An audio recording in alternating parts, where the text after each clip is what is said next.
গত কয়েক বছরে একের পর এক রাজনৈতিক সংঘর্ষের ঘটনায় বারবার শিরোনামে উঠে এসেছে বীরভূমের পাড়ুই নানুর। সোমবার সেই বীরভূমে প্রশাসনিক বৈঠক করতে গিয়ে সরাসরি বিজেপির দিকে আঙুল তুললেন মুখ্যমন্ত্রী। কিছু দিল্লির শাসক দলের লোকেরাও এগুলো একটু বাইরে থেকে গুন্ডা নিয়ে আসছে, মুঙ্গেরের আর্মস নিয়ে আসছে।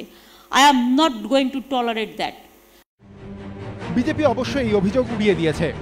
দিল্লি থেকে বোমা আসছে, দিল্লি থেকে মস্তান আসছে, উনি রাজ্যের পুলিশ মন্ত্রী, উনি করছেনটা কি? তার মানে অযোগ্য পুলিশ মন্ত্রী। দিল্লি থেকে অস্ত্রশস্ত্র আসছে, গুন্ডা আসছে, উনি জেনেও কিছু করতে পারছেন না। সাম্প্রতিককালে নানা ইস্যুতে বিজেপি তৃণমূল সংঘাত একেবারে চরমে, যার শুরুটা হয় গত মাসে। গোটা রাজ্য জুড়ে এবার রামনবমী পালন করেছে গেরুয়া শিবির।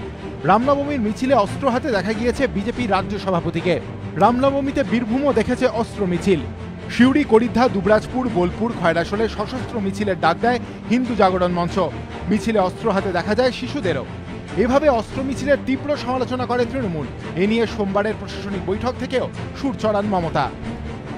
গুন্ডা গদ্দারি চলবে না, আর গায়ের জোরে তলোয়াল দিয়ে এলাকা দখলও চলবে না। বিজেপি অবশ্য বরাবরই পাল্টা দাবি করেছে, রামনবমীতে অস্ত্র মিছিল করে তারা কোনো ভুল করেনি, এটাই পরম্পরা। আমাদের দেশে ধার্মিক শোভাযাত্রা দেবী দেবতার ছবি নিয়ে হয়। ৩৩ কোটি দেবী দেবতার হাতে হাতিয়ার আছে, শস্ত্র আছে। আমাদের সমাজ শস্ত্র আর শাস্ত্র নিয়ে বেঁচে আছে, সেই জন্য শস্ত্র নিয়ে শোভাযাত্রা হবে, এটা ট্রেডিশন। উত্তরপ্রদেশে ভোটে জয়ের পর থেকেই বাংলাকে পাখির চোখ করেছে বিজেপি। পাল্টা বিজেপিকে রুখতে দলের নেতাকর্মীদের কোমর বেঁধে নামার নির্দেশ দিয়েছেন তৃণমূল নেত্রী। পর্যবেক্ষকদের একাংশের মতে এই প্রেক্ষাপটে পঞ্চায়েত ভোট যত এগিয়ে আসবে ততই তৃণমূল বিজেপি সংঘাত তুঙ্গে উঠবে। আশাবুল হোসেন ও দীপক ঘোষ, এবিপি আনন্দ।